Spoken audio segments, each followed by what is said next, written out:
Un très ancien texte raconte: Enki, le dieu des eaux fertilisantes, a porté son regard sur l'Euphrate. Il s'est dressé fièrement comme un taureau fougueux. Il a pointé son membre et répandu sa semence.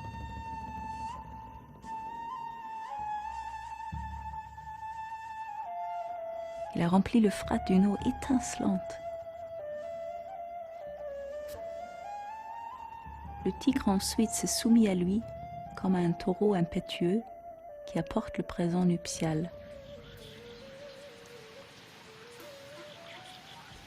La terre douce, la vache féconde sont imprégnées de la riche semence du ciel. Et dans la joie, la terre a donné naissance aux plantes de vie. Et dans la luxuriance, la terre a laissé couler la bière et le miel.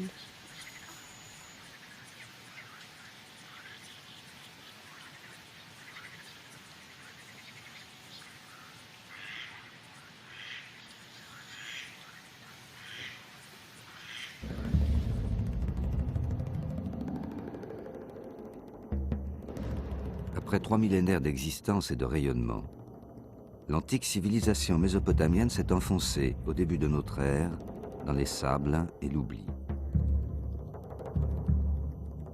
La Mésopotamie, en grec, le pays entre les deux fleuves, est restée pendant 2000 ans un coin de désert complètement abandonné.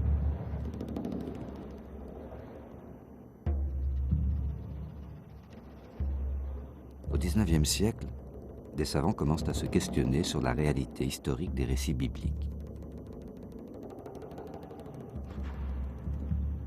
Ils s'intéressent à l'existence des Assyriens, dévastateurs du royaume d'Israël, et à leur capitale, Ninive. Ils cherchent des traces de la tour de Babel et de la cruelle Babylone, dont le nom apparaît tout au long de l'Ancien Testament.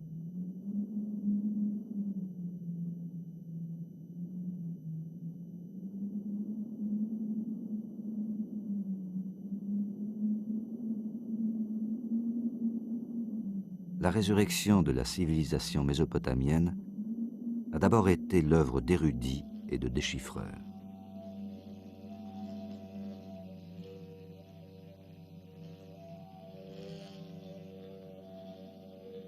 Tout a vraiment commencé avec l'étude d'inscriptions cunéiformes gravées en 3 langues sur le tombeau de Darius près de Persépolis.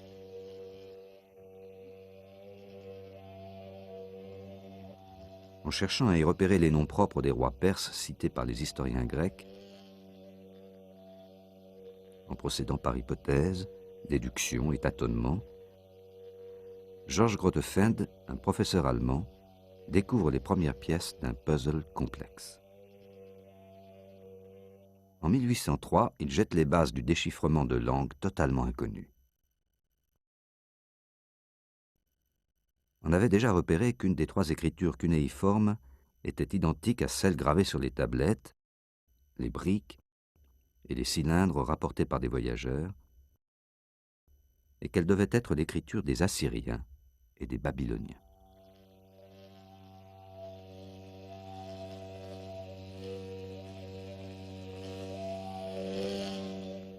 « 30 ans plus tard, en 1835, un jeune officier anglais, Henry Rodinson, entreprend au péril de sa vie la transcription acrobatique d'une autre série de textes.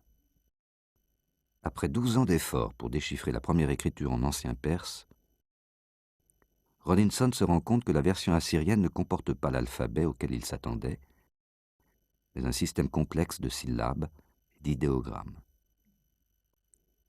Je reconnais humblement qu'après avoir identifié chaque signe et chaque mot assyrien, pour lesquels je découvrais un indice dans les inscriptions trilingues, j'ai été maintes fois tenté de renoncer à poursuivre les recherches. Je désespérais d'obtenir la moindre conclusion satisfaisante.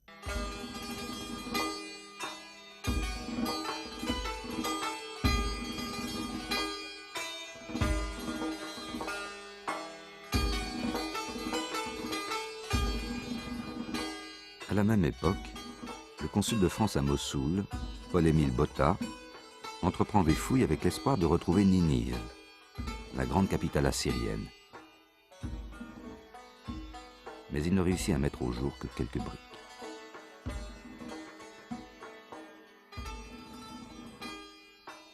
Voyant sa déception, un artisan l'invite à venir chez lui. Son village, Khorsabad, était bâti sur les ruines d'un ancien palais assyrien.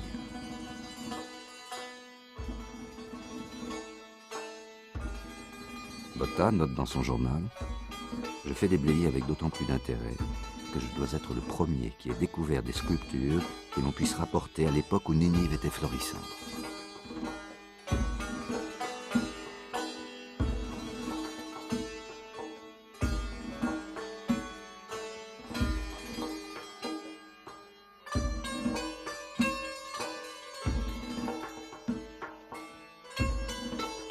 Quelques-unes des plus belles pièces de ces premières fouilles sont expédiées en France.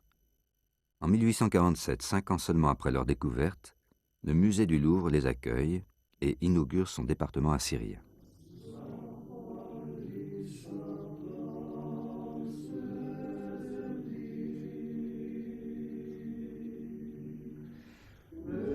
L'Assyrien ressemble à un cyprès, un cèdre aux belles branches, formant une forêt ombreuse et d'une taille si élevée que son sommet serait dans les nuages.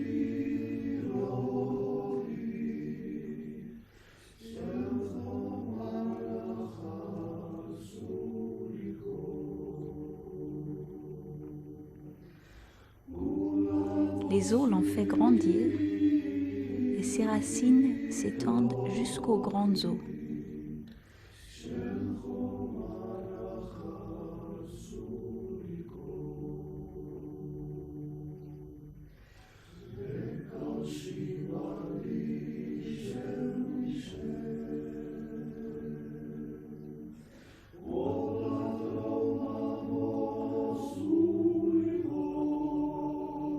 Aussitôt connus les premiers succès de Botta, la Mésopotamie devient un champ de recherche archéologique où va se développer la rivalité franco-anglaise.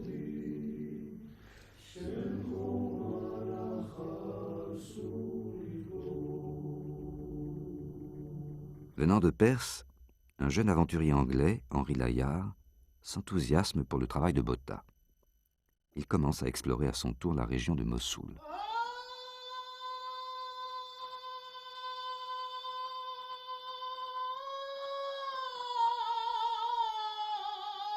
Dès les premières fouilles, d'importantes pièces sont mises au jour. Quand ils aperçurent la tête, les Bédouins tombèrent en prière, écrit Layard. Ce n'est pas l'œuvre de la main de l'homme, mais de ces géants infidèles dont le prophète a dit qu'ils étaient plus grands que les plus hauts palmiers.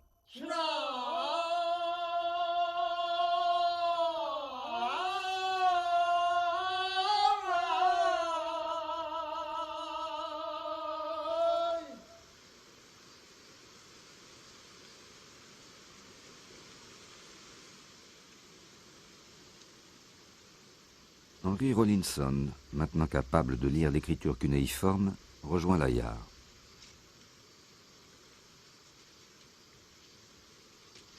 Ils s'aperçoivent assez vite que ce n'est pas Ninive qu'ils sont en train de dégager, mais les palais des rois assyriens de Nimroud.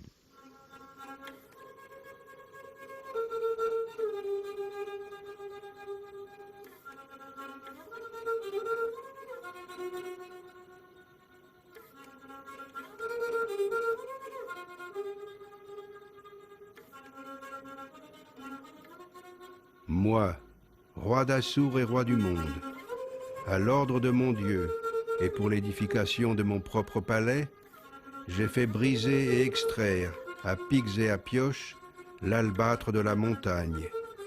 Par les habitants des contrées ennemies faits prisonniers par moi, en vue de préparer les grands taureaux qui protégeront mon palais.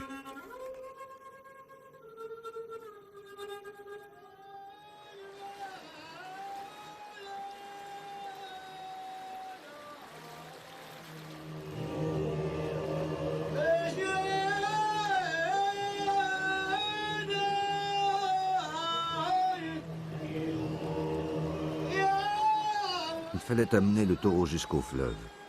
se souvient Layard. Quelques 300 hommes tiraient la charrette. Après avoir amarré le taureau sur un radeau supporté par 600 outres, je donnai 2 moutons au pilote qui les sacrifia pour assurer le succès du voyage. Je songeais au destin de ces œuvres qui s'éloignaient au fil de l'eau vers le cap de Bonne-Espérance et le British Museum.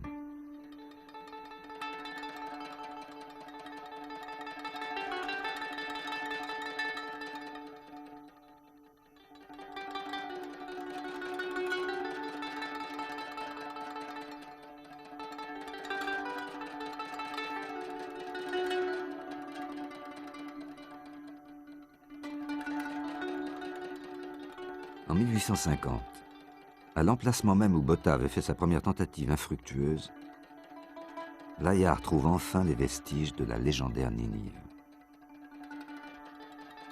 Dans le palais du grand roi assyrien Assurbanipal, il met au jour des milliers de reliefs.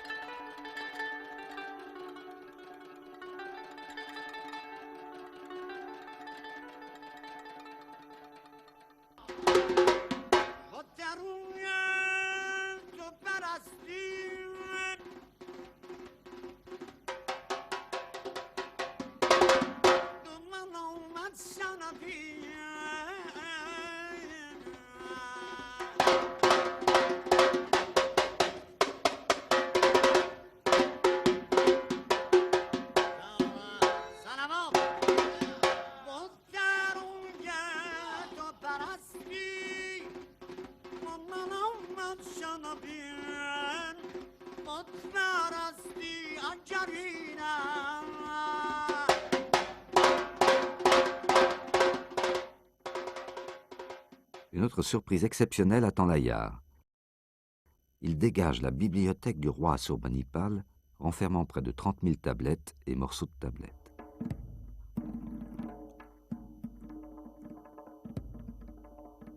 Grâce aux 5000 œuvres réunies dans cette bibliothèque, au 7e siècle avant notre ère, on a découvert toute la richesse de la vie intellectuelle, littéraire et religieuse des Mésopotamiens. Histoire, grammaire, mathématiques, astronomie, médecine, traités divinatoires, chants religieux et mythes.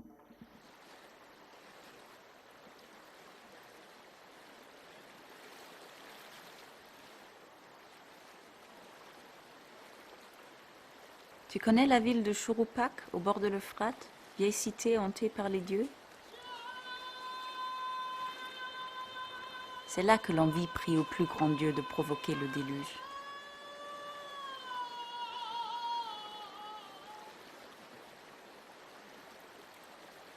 Démolis ta maison pour te faire un bateau. Renonce à tes richesses pour te sauver la vie.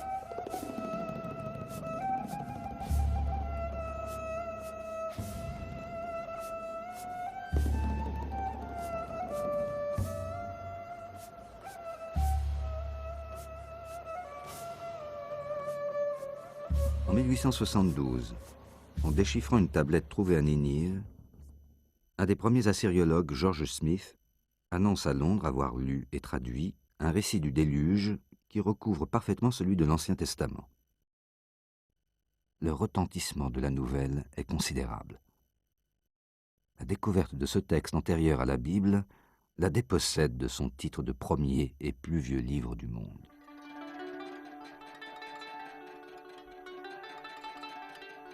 Détourne-toi de tes biens pour te garder sain et sauf.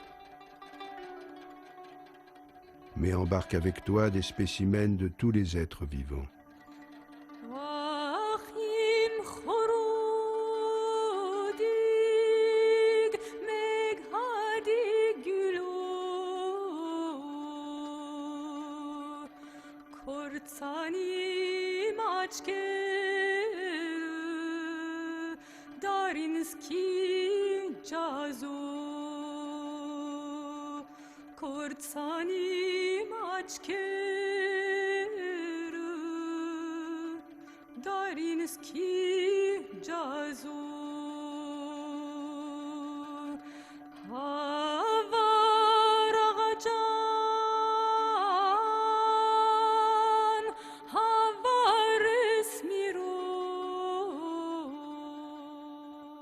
La tablette du déluge étant incomplète, George Smith se rend à Ninive.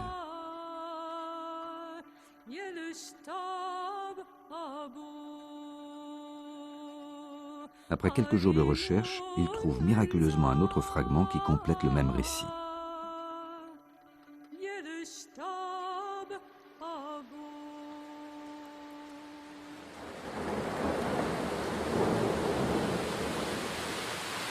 Six jours et 7 nuits durant, bourrasques, pluies battantes, ouragans et déluges ne cessèrent de saccager la terre.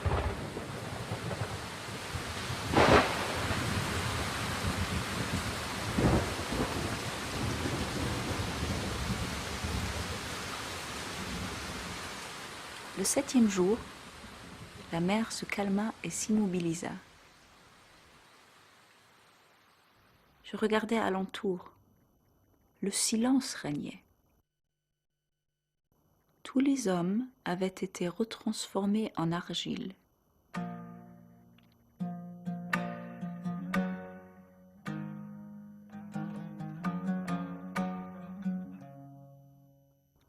Je tombais à genoux, immobile, et pleurais.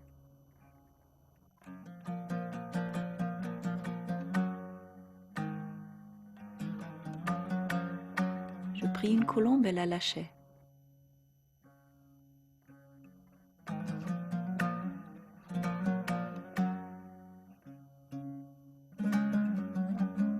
Tout à coup, surgit du fond de cette terre une civilisation plus ancienne, totalement inconnue et insoupçonnée, les Sumériens.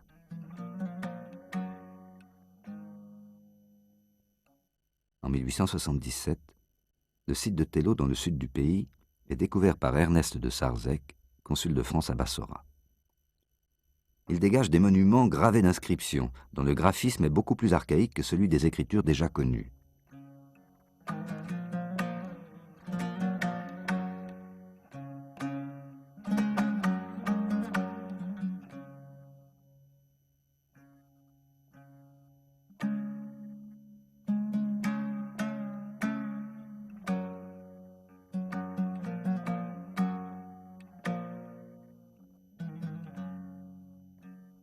Ce sont ces inscriptions, ainsi que celles des quelques 60 000 tablettes d'argile alors découvertes, qui ont permis d'identifier et de restituer la très ancienne langue sumérienne.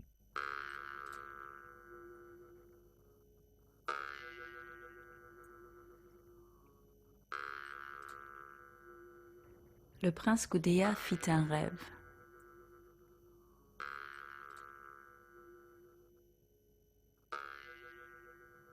J'ai rêvé d'un homme dont le corps était imprégné du ciel. Et ce corps appartenait à la terre. Par la tiare de sa tête, il était Dieu. À ses pieds était la foudre. À droite et à gauche, un monstre m'a ordonné de bâtir un temple.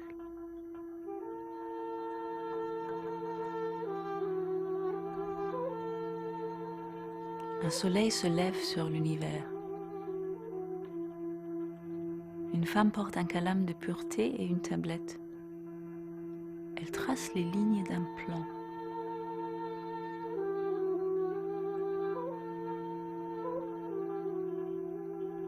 Le Seigneur, profond comme le haut des cieux, te révélera le plan du temple.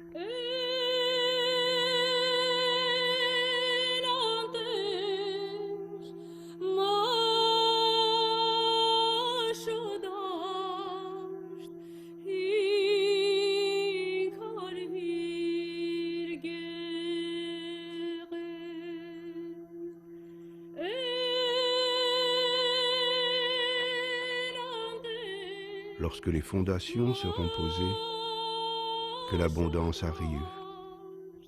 Au pays de Sumer, l'eau qui ne sort plus des puits, pour toi sortira.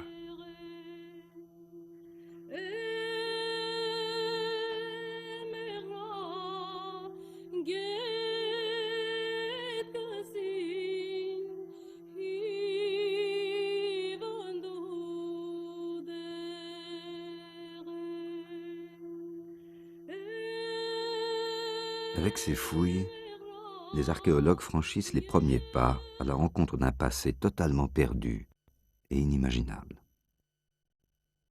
Ils peuvent ensuite reconstituer une histoire qui remonte au 4e millénaire avant notre ère.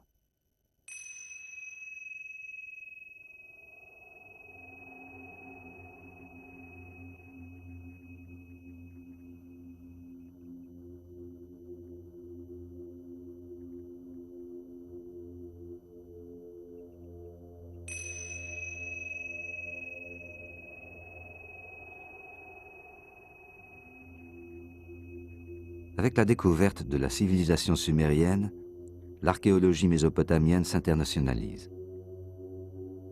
À la fin du XIXe siècle, des fouilleurs américains déblaient la cité de Nippur et mettent au jour 40 000 tablettes.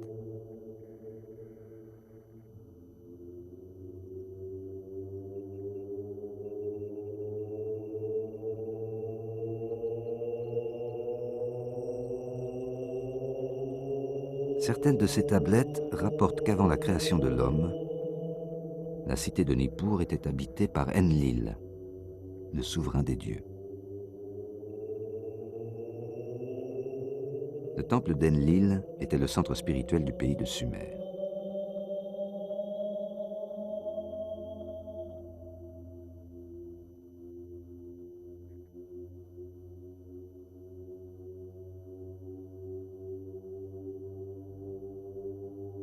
Enlil a établi sa demeure dans le sanctuaire sublime, montagne de fertilité. Dont les lois divines, comme le ciel, ne peuvent être renversées.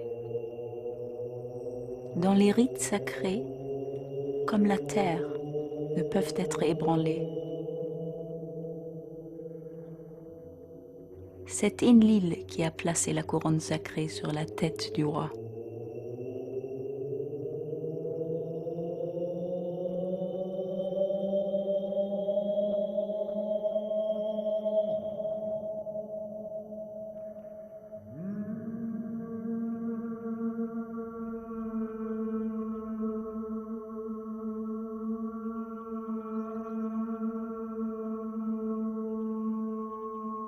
Une antique version sumérienne du récit du déluge est retrouvée à Nippur. C'est parce que les hommes n'étaient plus de bons serviteurs des dieux qu'Enlil décide de les supprimer par le déluge. Trahissant le secret, Enki avertit le héros du déluge dissimulé derrière une paroi de roseaux.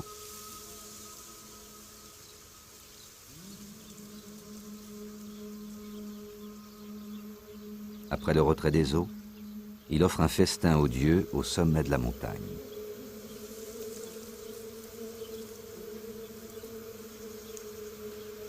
Enlil, reconnaissant, lui fait don, ainsi qu'à sa femme, du souffle éternel de l'immortalité.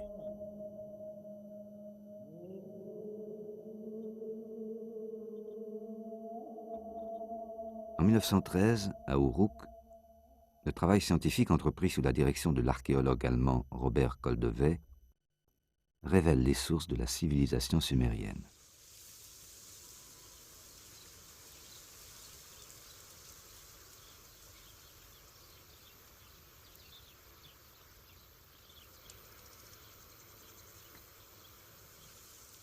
Au cours du 4e millénaire, Uruk, d'abord simple village, devient une cité-État.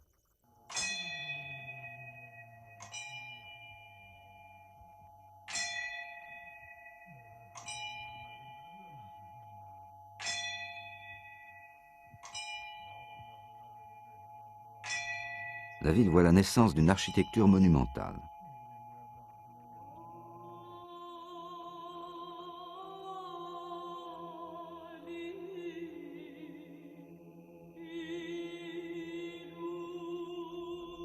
Le temple du ciel était dédié à Inanna, déesse de l'amour et de la guerre.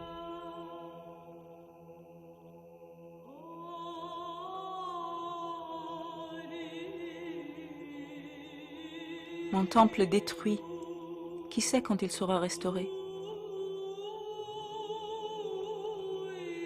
Je suis la sainte Inanna, la prostituée du ciel. Ma ville, Uruk, avait été construite pour moi, dans mes rêves. Mon temple était le centre de culte de l'humanité. Sa porte était un lieu de miracle. Quand il fut construit, le pays était prospère. Quand il fut détruit, le pays fut détruit.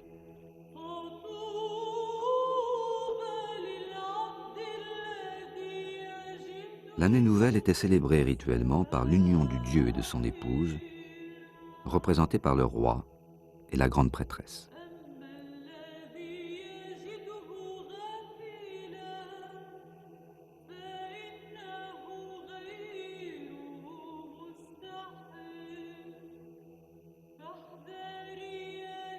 Le Seigneur m'a rencontré dans le palais sublime.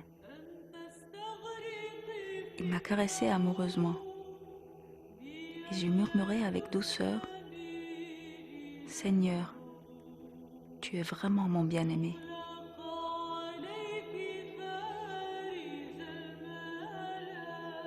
Le mariage sacré assurait la fécondité et la prospérité du royaume. Les hymnes qui le célébraient semblent être les précurseurs du Cantique des Cantiques de la Bible.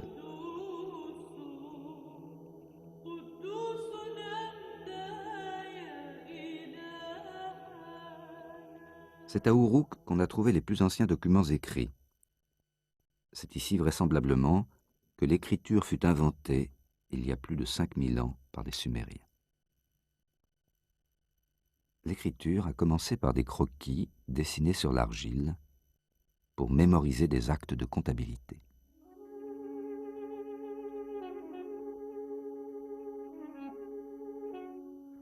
Près d'1 millier de dessins ont été utilisés par les Sumériens pendant plusieurs siècles.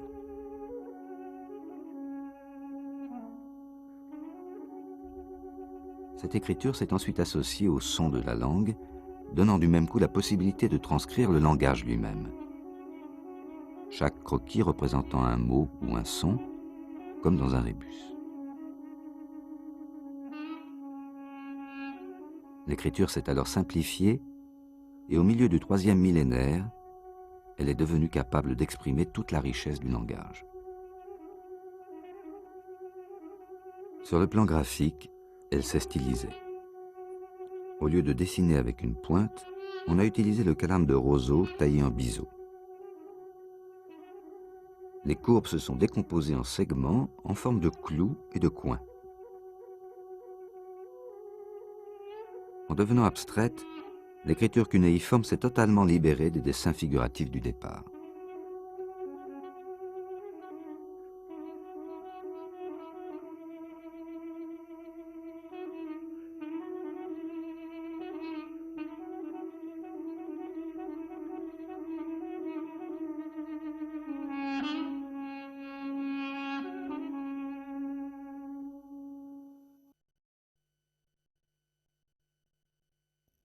Le premier grand texte transmis par l'écriture est l'épopée de Gilgamesh. Gilgamesh était le 5e roi d'Uruk. C'est lui qui a fait édifier les remparts d'Uruk. Pour 2 tiers, il est Dieu. Pour 1 tiers, il est homme. Tel un buffle, il étale sa force sans pareille.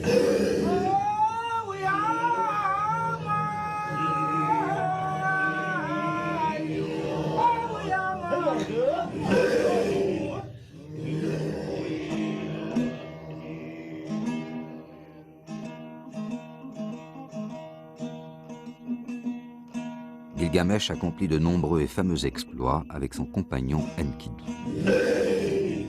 L'amitié multiplie les forces, chacun de nous défendra l'autre.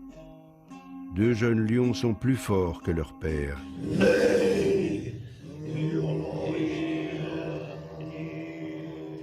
La déesse Inanna, irritée par l'arrogance des 2 amis, frappe Enkidu d'une maladie mortelle.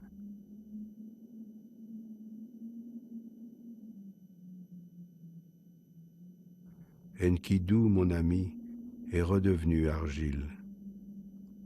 L'angoisse m'est entrée au ventre.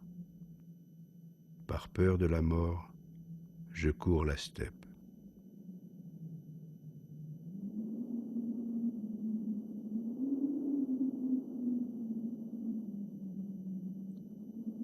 Gilgamesh décide de partir à la recherche de la vie sans fin.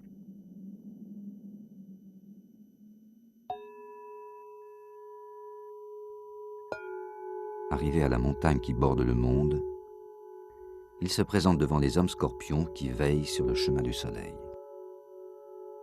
Je vais rejoindre le vénérable héros du déluge, qui possède le souffle éternel de l'immortalité. Je veux le questionner sur la mort et la vie. De l'autre côté de la terre, le dieu du soleil apparaît.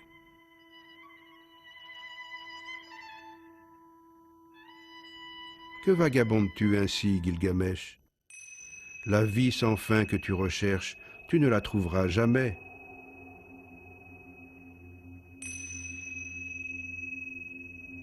Sur le rivage, une femme lui dit: quand les dieux ont créé les hommes, ils leur ont assigné la mort, se réservant à eux seuls l'immortalité. Toi, plutôt, fais quotidiennement la fête. Jour et nuit, danse et amuse-toi.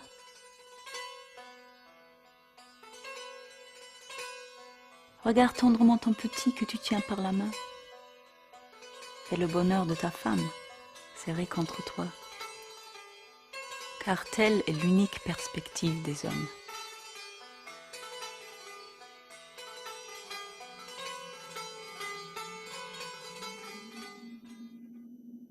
Après un voyage périlleux, Gilgamesh aborde enfin le rivage où vit l'immortel.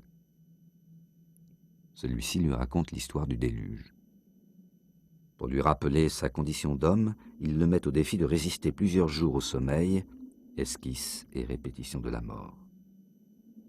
Gilgamesh s'endort. L'immortel fait déposer chaque jour un pain auprès du dormeur. À son réveil, Gilgamesh compte les pains et comprend qu'il n'est pas fait pour l'immortalité.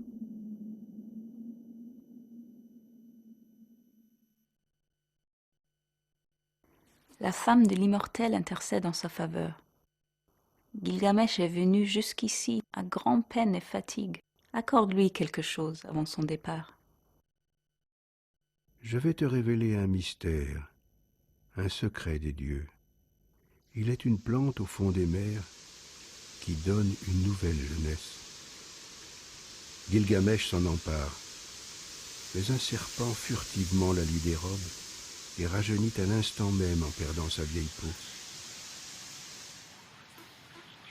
De retour à Uruk, exténué mais apaisé, il fait graver sur une stèle le récit de ses aventures.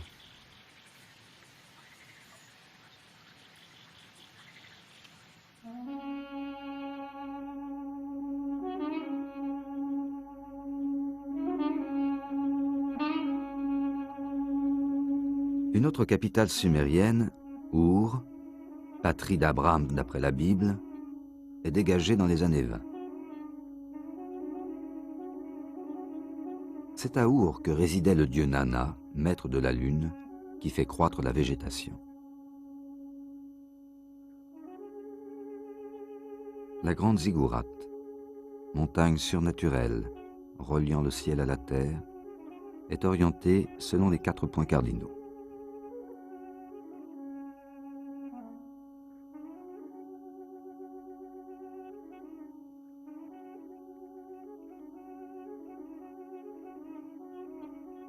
Construite vers la fin du 3e millénaire, elle a été restaurée au XXe siècle à la suite des fouilles des archéologues anglais dirigés par Léonard Woolley.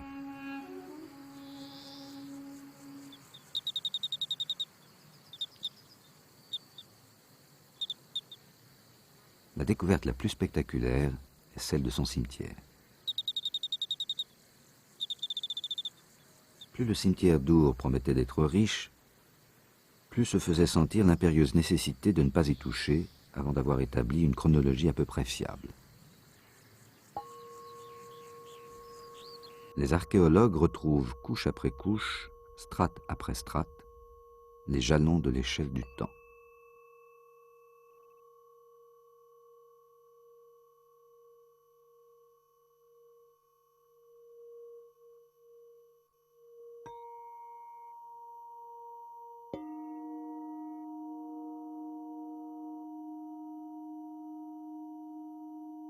Il dégage un amoncellement de trésors datés des alentours de 2600.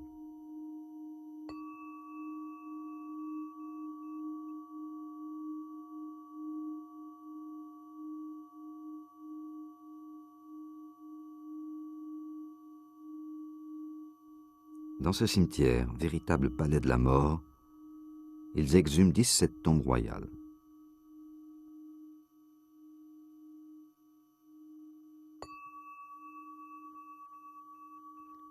Fait unique en Mésopotamie, autour du souverain enseveli, toute une cour a été sacrifiée pour escorter leur maître dans son dernier voyage. Soldats, cochers, musiciennes et jusqu'à 64 dames de compagnie.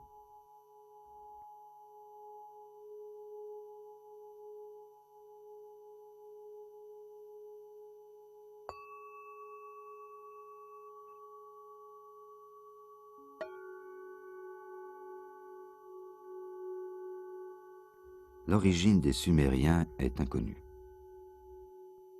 On suppose qu'ils seraient venus du sud-est par la mer au cours du 5e millénaire, en apportant une culture très riche et raffinée.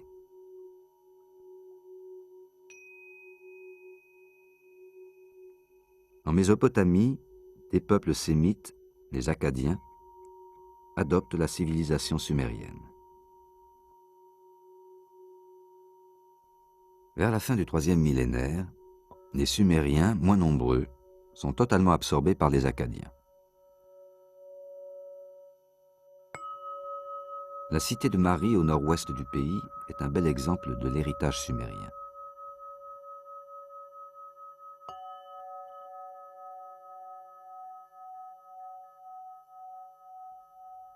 André Parrot, à partir de 1933, dirige un chantier qui se révèle être d'une grande richesse.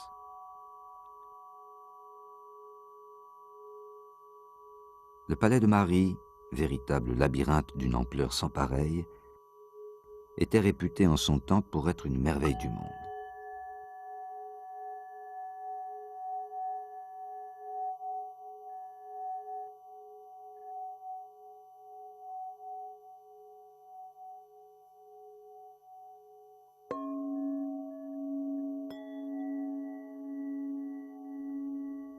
J'enfonce ma main dans la jarre et je ramène 2 paires de bracelets.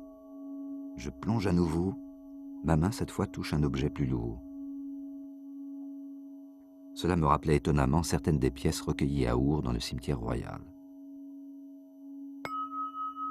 Une inscription nous permet de comprendre que ces joyaux ont été offerts par un roi d'Our au roi de Mari, son contemporain.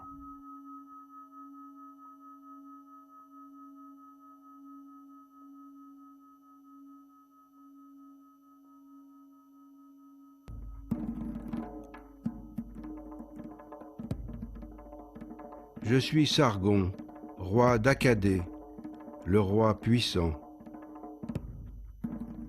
Ma mère est une grande prêtresse. Elle me conçut et me mit au monde en secret. Elle me déposa dans une corbeille de jonc qu'elle colmata avec du bitume.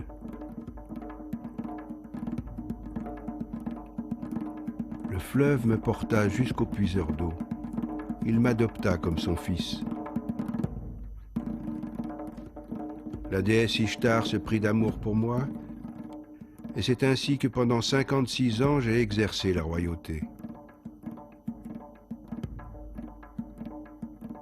Vers 2300 avant notre ère, Sargon le Grand soumet l'ensemble de la Mésopotamie, unifiant sous son autorité les cités-États sumériennes.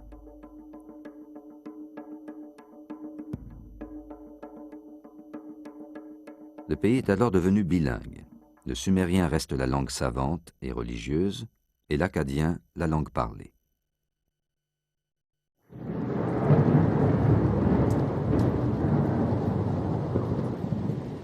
Maîtrise de conquête, sa dynastie domine le Moyen-Orient pendant près de 2 siècles.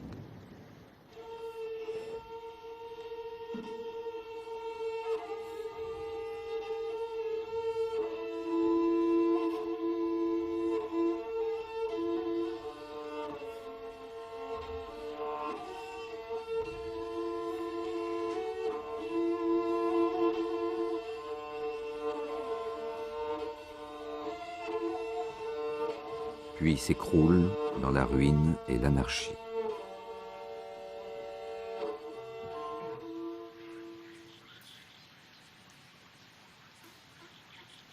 Cinq siècles plus tard, le roi Hammurabi reconstitue un royaume unifié autour de la nouvelle capitale, Babylone.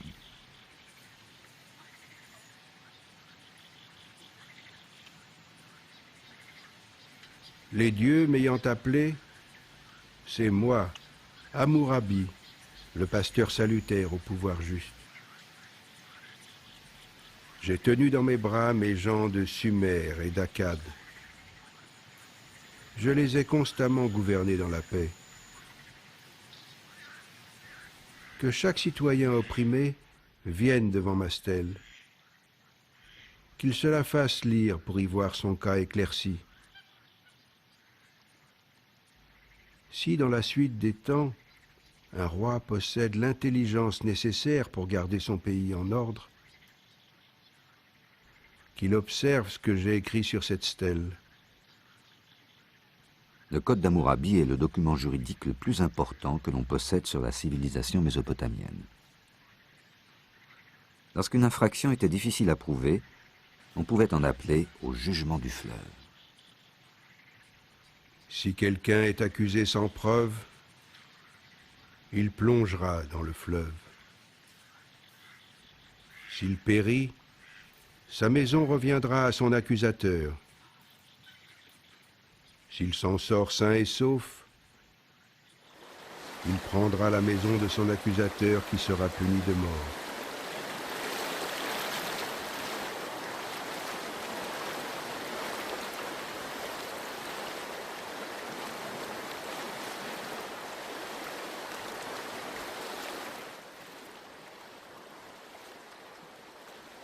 Après le long règne d'Hammurabi, l'histoire de la Babylonie est jalonnée par l'immigration d'envahisseurs successifs, attirés par la richesse du pays. Parmi eux, les Kassites dominent la région pendant près de 500 ans. Située près de Babylone, leur capitale est dégagée par les archéologues irakiens qui prennent une part très active dans la découverte du somptueux sous-sol de leur pays. Ils entreprennent également de grands travaux de restauration.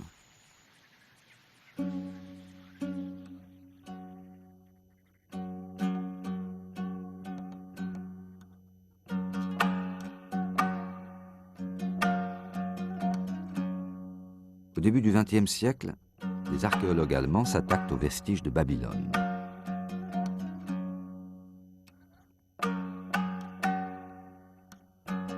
La ville de Nabuchodonosor, véritable mégalopole du milieu du premier millénaire, est ensevelie sous une énorme masse de terre.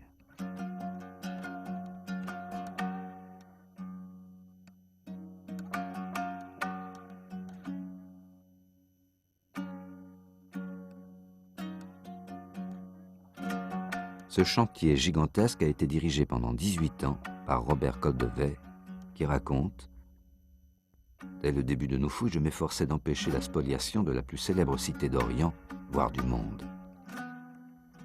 Les pilleurs transportaient les murs couche par couche. Les bâtiments, avec leurs excellentes briques cuites, servaient de carrière depuis l'Antiquité.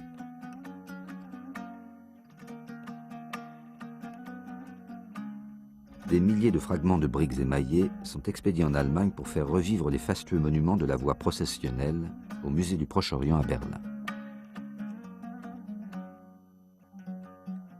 Babylone était la ville des fêtes, de l'allégresse et de la danse. L'année nouvelle y était célébrée pendant 11 jours à l'équinoxe du printemps.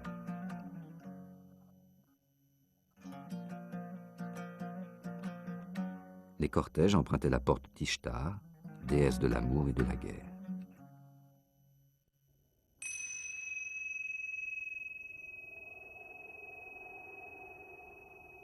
Moi, Nabuchodonosor, roi de Babylone, je suis.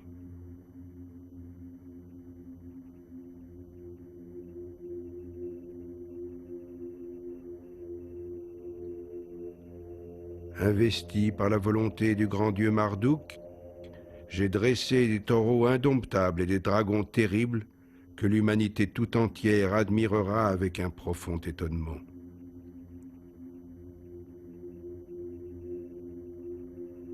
Tous les grands dieux de Sumer et d'Akkad remontaient le fleuve pour rejoindre Marduk. Dans la cour à ciel ouvert, le grand prêtre invoquait la constellation du Bélier.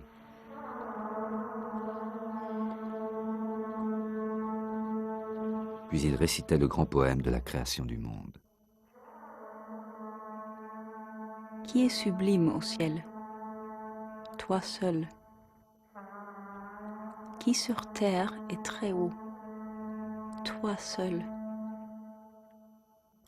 De l'horizon, tu ne cesses de monter au zénith, d'ouvrir les portes du ciel.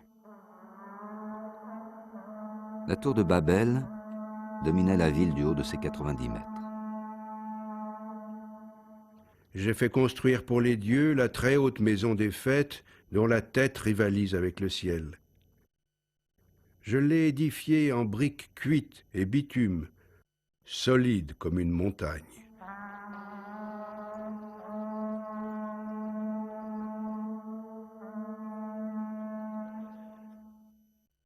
En 1913, on met au jour les premières marches d'un des grands escaliers de la tour de Babel.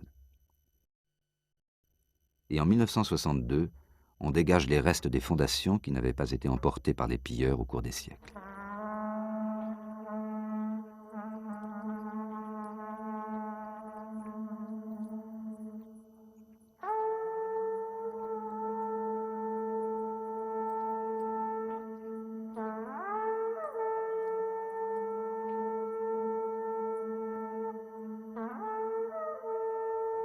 Aujourd'hui, d'autres cités et d'autres trésors dorment encore sous les sables, attendant de revivre selon la prière d'un roi assyrien.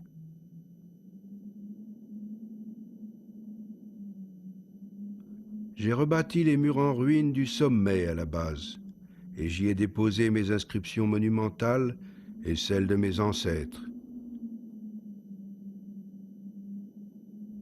Dans les temps futurs, lorsque ces murs deviendront vieux et délabrés, puisse un prince les restaurer. Alors le Dieu suprême écoutera ses prières.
À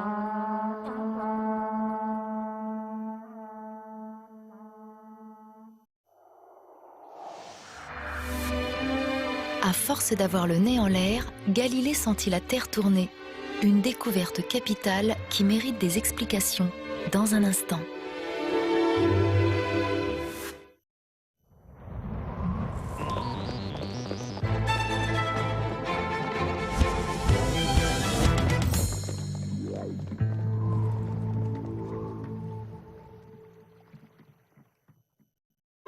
« 1955.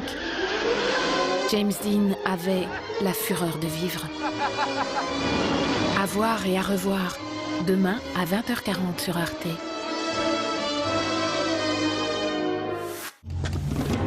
Son grand-père était soldat en Palestine. Allez les gars, on avance et on les rassemble sur la plage. Notre rôle est d'apaiser les tensions et de maintenir la paix entre les deux camps. Elle était à l'intérieur de son journal. Et donc tu veux aller la rendre à sa place? Oui.